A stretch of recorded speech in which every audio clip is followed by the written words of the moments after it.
months ago, I asked Blue Sky if a Switch 2 was worth buying for Pokemon and visual novels. Well, the former was purely hypothetical.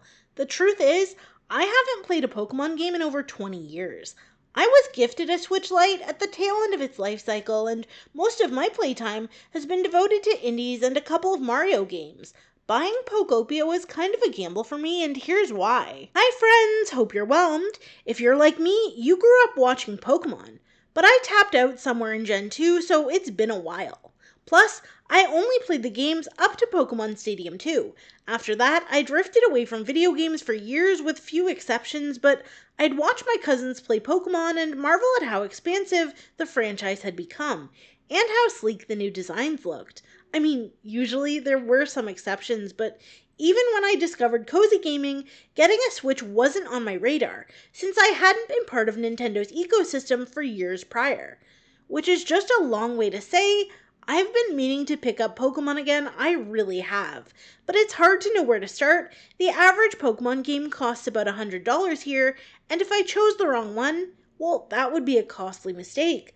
But then I dumped over 30 hours into Ova Magica and other indie creature collectors over the Christmas break last year, and I knew I had to give it a try. Enter Pokopia, a brightly colored Pokemon life sim from the minds that brought you Dragon Quest builders. Pokopia breaks from the typical Mon v Mon territory of the mainline games and settles itself comfortably in a niche I'm more familiar with.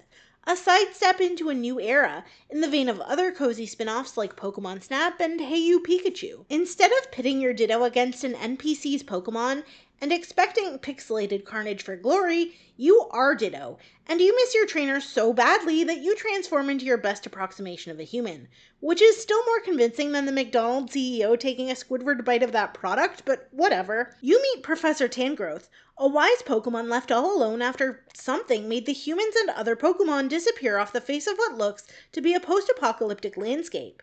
You soon find yourself in charge of restoring the environment to attract humans and Pokemon alike, while trying to solve the mystery of where they all went in the first place, and searching for the catalyst that disrupted years of harmony between Pokemon and humans. I have to be honest, I didn't know if this was going to be my thing. I'm not a builder at all, and I never have been. I can describe how I want something to look, but it's always been hard for me to conceptualize it. Adding on to that, decorating is tedious. I knew going into Pokopia that building houses and terraforming the landscape was going to be a major part of the gameplay loop, and because of that, I almost skipped trying it entirely. But then the early reviews started rolling out, and they were glowing, praising the story, the exploration, the fact that in this game, Pokemon have personalities, and the inherent coziness baked in. Also, almost every review I saw mentioned that while the storyline was juicy, the post-game was the real treat, and they were planning on putting hundreds more hours into their files. So I bought it on release day, and I'm hooked.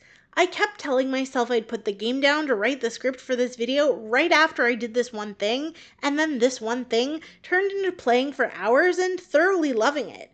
For the record, I'll only be showing you footage of the first area, and nothing after the completion of the first Pokemon Center, because I know a lot of people are still on the fence about whether or not this cozy game is their jam. Pokopia isn't just about revitalizing a resource-depleted world, or luring back random Pokemon through crafting bespoke habitats, and then upgrading them to houses to make room for more new friends.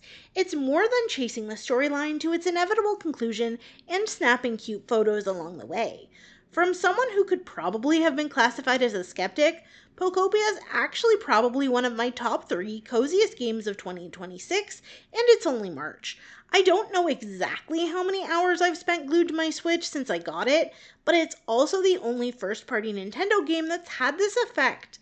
I loved Princess Peach Showtime last year, but this is on another level. Pokopia is a time sink of the truest form. I swear I'm just logging in to do my dailies and look for lumber, but then suddenly 3 hours have passed, it's dark outside, and the cat is trying to sit on my head because he's used to being the sun around which my planet orbits. Pokopia's biggest strength is undoubtedly the quiet but total immersion of its players, not through one specific mechanic, but in its entirety. It's a wonderful game that truly lives up to the saying, the sum is greater than its parts.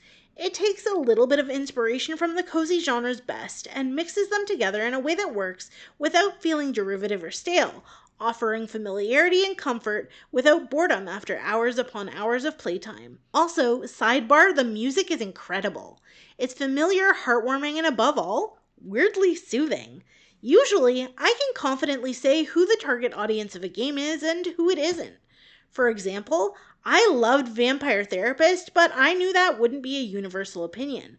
Equinox Homecoming didn't leave me with the best first impression, but I can see why others might enjoy it. In the case of Pokopia, though, it's a little harder to pin down detractors with confidence because it markets itself incredibly well. Fans of traditional Pokemon games are aware this is a spin-off with different goals and an overall different take on the franchise, while cozy players have been hyped up about this one since the gameplay was compared to Animal Crossing. Pokopia, much like its Ditto protagonist, brings something to the table for every type of gamer. The thing about Pokopia is it stands on its own apart from Animal Crossing and Minecraft, and as someone who, once again, hasn't touched the franchise in over 20 years, I think this is the perfect entry point, regardless of whether you care about Pokemon or not. If this is your only experience with it, that's fine, you'll love it. There are plenty of deep cuts for loyal fans to love or be traumatized by, and sometimes both. It's been over 20 years since I watched Season 1, Episode 11 of the anime for the first time, and before I allowed a hint of rain on my island, I had a house built for Charmander, only to realize that didn't matter. But you still won't be able to convince my inner child that she didn't do the right thing. So if the answer is, Pokopia is a great game that everyone can enjoy, one that will subtly chisel away hours of your life, whether you're a Pokemon fan or a cozy gamer, or somebody who prefers cyberpunk but needs a palate cleanser, the question is not, who is this game for? The question becomes, is it $100 worth of great?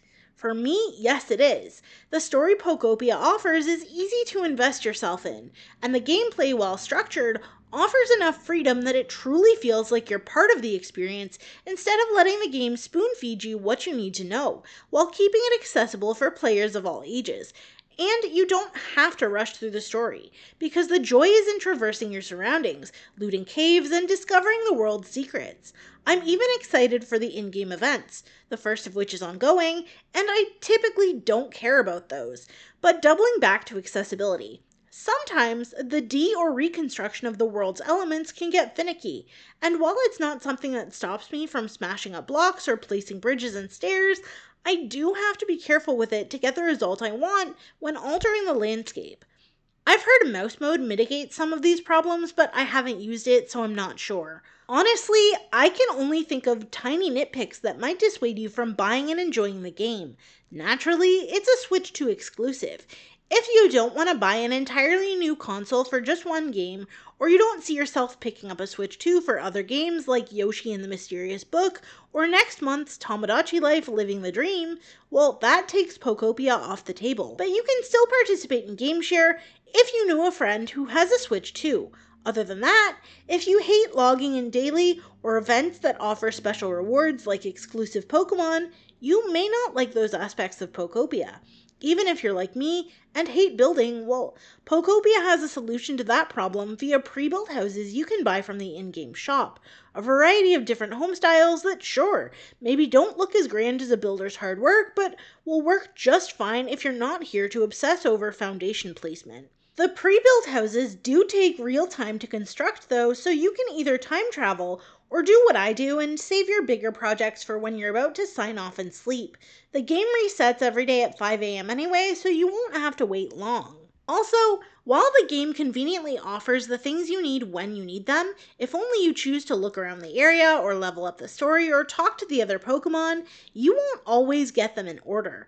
For example, I accidentally destroyed the bridge in the withered wasteland, but the recipe to craft bricks isn't available in that area. But if you have the patience to play through Pokopia's story, the reward is worth it. That's really the best thing about it. Much like a Jawbreaker, Pokopia is best when you take your time with it. If you're looking for a short one-and-done game, this isn't it, but I'd wager you already know that. For my part, I'll be restarting Pokopia because now that I have a better grasp of the mechanics, I'm ready to step up to the plate, and I will love every single minute. Whether or not it's worth the price tag, though, is entirely up to you. I trust you know whether or not it belongs in your game library. If you made it this far, thank you so much. If you're new here, feel free to subscribe, give this video a like, and hit the bell icon if you want more content like this, although I play a lot more than just Pokopia. If you've been enjoying Pokopia, or you have any other Pokemon recommendations for me, sound off in the comments. Tell me about your favorite Pokemon, your building goals, and what you love about the game. I hope you're having a wonderful day, and I'll see you next time!